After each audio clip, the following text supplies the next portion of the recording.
باتیں کسی کی بھی پوری نہیں ہوتی. یہ تو ہو ہی نہیں سکتا کہ آپ جو چاہیں وہ ہو جائے. لوگ وزیر اعظم بنتے ہیں جیل میں چلے جاتے ہیں. حقیقت ہے یہ.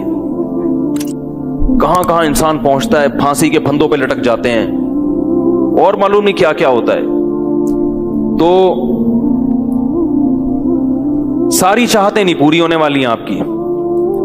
تو اب حل کیا ہے اس کا کہ بھئی ہر خواہش پوری کرو, یہ تو ہو نہیں سکتا. تو بھئی سمجھوتا کر لو.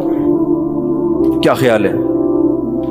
جب بھی کوئی مصیبت آئے پہلے تو کوشش کرو مصیبت نہ آئے. اپنی حماقتوں ایسی کام نہ کرو جس سے ٹینشن والا معاملہ پیدا ہو. میں نے بتایا تھا نا جمعے کے بیان میں, لڑکیوں سے دوستی لگانا, یہ چیزیں آپ کی ٹینشن میں اضافہ کریں گی, کمی نہیں کریں گی.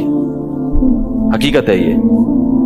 تو یہ کام, چرس پی رہا ہے, چرسیوں میں اٹھ رہا بیٹھ رہا ہے, چرس پینے سے ٹینشن بڑھتی ہے, کم نہیں ہوتی. جب نہیں ملے گی تو پاگل ہوگا نا. تو وہ کام, ایسے کام کرنا جس سے آپ غریب آدمی ہو لیکن رہنا اپنے مالداروں کے علاقے میں شروع کر دیا, اس سے ٹینشن بڑھے گی, احساس کمتری کا شکار ہو جاؤ گے. یار اس کے پاس بھی گاڑی, یار اس کے پاس کرولا, میرے پاس رکشا, خامخواہ کی. تو آپ کو چاہیے تھا کہ جب آپ رکشا ہے تو ایسے علاقے میں جاؤ جہاں سب کے پاس کیا ہے, رکشا ہے, دکان پکوڑوں کی ہے اور سوچیں کروڑوں کی. یہ خامخواہ میں لوگ ٹینشن میں آئے ہوئے ہیں. میں نے ڈیفنس کے لوگوں کو بھی ٹینشن میں دیکھا ہے. 1000 گز کا بنگلہ ہے, کروڑوں روپے کما رہے ہیں مگر ٹینشن میں. یہ میں ہوائی باتیں نہیں کر رہا. لوگ آتے ہیں کیوں ٹینشن میں کہ پڑوسی کے پاس اس سے بھی زیادہ ہے.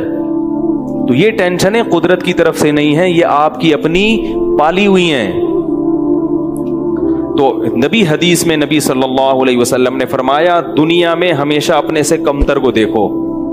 یار میرے پاس رکشا ہے اور فلاں آدمی قسطوں پہ بھی رکشا خریدنے کی صلاحیت نہیں رکھتا, سڑکوں پہ فٹ پاتھوں پہ پڑے ہوئے ہیں.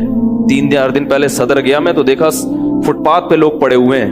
میں نے کہا یار یہ بھی لوگ ہیں, نہ گھر ہے نہ بال بچے. ایک کنوارے کا فون آیا, ایسے جیسے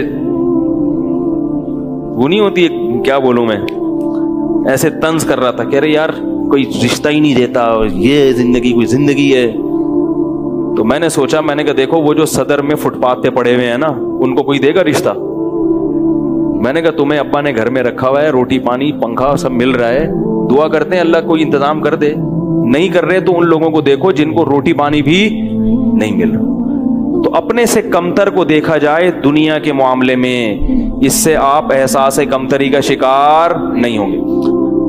تو ٹینشن ختم کرنے کی ایک بہت بڑی ذریعہ یہ ہے کہ اگر پھر بھی کوئی مصیبت آ گئی تو تقدیر کا سوچا جائے کہ جو چیز مقدر میں ہے وہ ٹل نہیں سکتی. اور دنیا مسافر خانہ ہے, یہاں اگر ٹینشن ہے تو وہ بھی عارضی, یہاں کی خوشی بھی عارضی. ایک آدمی کے بچے بچھڑ گئے, طلاق ہوئی میاں بیوی میں, بیوی بچوں کو لے گئے فرار. اب وہ میرے پاس آیا, ایسے بیچارہ, ظاہر ہے بچے تو یاد آتے ہیں, ایسے اس کی حالت خراب, سٹریس. میں نے کہا کیس کرو عدالت میں. کہہ رہے عدالت میں کیس سے کوئی فائدہ نہیں ہے, نہیں ملیں گے بچے. بہت میں نے حل بتائے, یہ کر لو, تمام حل ناکام. میں نے کہا پھر یوں کرو. کیا کرو؟ مٹی ڈال. میں نے کہا ڈاکٹر عافیہ صدیقہ کا سوچو, وہ عورت ہے, جیل میں ہے, اپنے بچوں سے دور ہے, مزید اولاد بھی نہیں ہو سکتے اس کے. تو میں نے کہا تمہارا اگر تمہیں جیل میں ڈال دیا جائے نا ابھی تو تم کہو گے چلو بچے نہ ملے لیکن جیل سے تو باہر آؤں, یہی سوچو گے نا. اس کا سوچو کہ وہ ایک عورت ذات ہے, کئی سالوں سے جیل کے اندر پڑی ہوئی ہے, اور عورت کے لیے بچوں سے جدائی وہ بہت زیادہ مشکل ہے. مرد تو برداشت کر لیتا ہے.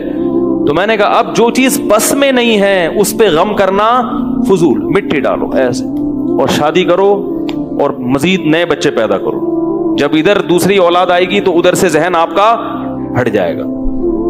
کہتے ہیں لوگ تانے دیں گے, بچوں کو بھول گیا. میں نے کہا لوگوں کے پاس فالتو ٹائم بہت ہے, ٹھیک ہے نا, وہ تانے دیتے رہیں گے, لوگوں کے تانوں کی پرواہ مت. جب ایک چیز آپ کے بس میں نہیں ہے تو اس پہ سوچنا کیسا.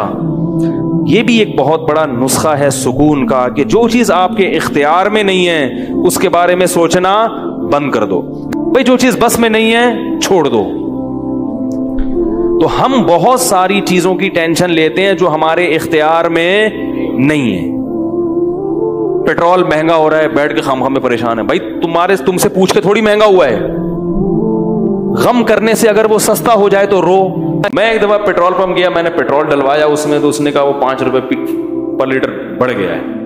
مجھے بڑا غصہ آیا. میں نے ساتھ والے سے کہا, میں نے کہا یار یہ کیا مذاق ہے یار, ہر تھوڑے دن کے بعد 5 روپے بڑھ رہا ہے, تو آپ کو غصہ نہیں آیا؟ اس نے کہا صرف میرے لیے تھوڑی بڑھ رہا ہے, پوری قوم کے لیے بڑھ رہا ہے نا. تو مجھے اس کی بات بڑی اچھی لگی. اس نے کہا میرے اکیلے کے لیے بڑھے تو مجھے غصہ ہے, سب کے لیے بڑھ رہا ہے تو چلو ٹھیک ہے. اس دن کے بعد سے اب تک پیٹرول بڑھنے پر مجھے غصہ نہیں آیا. میں یہی کہتا ہوں یار مجھے ٹینشن لینے سے کیا ملے گا. 100 روپے لیٹر بڑھ جائے, زیادہ زیادہ یہ ہوگا, بہت زیادہ بڑھے گا تو گاڑی بیچ دو. بھائی نہیں, ہمارے کنٹرول سے باہر ہو گئی ہے, گاڑی بیچ دو, دوبارہ آ جاؤ, ٹیکسی پہ آ جاؤ, پھر بھی ہے تو پھر رکشے پہ آ جاؤ, پھر چنچی پہ آ جاؤ, پھر پیدل ہو جاؤ. جو چیز اختیار میں نہیں ہے اس کی ٹینشن لینا حماقت ہے. بات آ رہی ہے سمجھ میں؟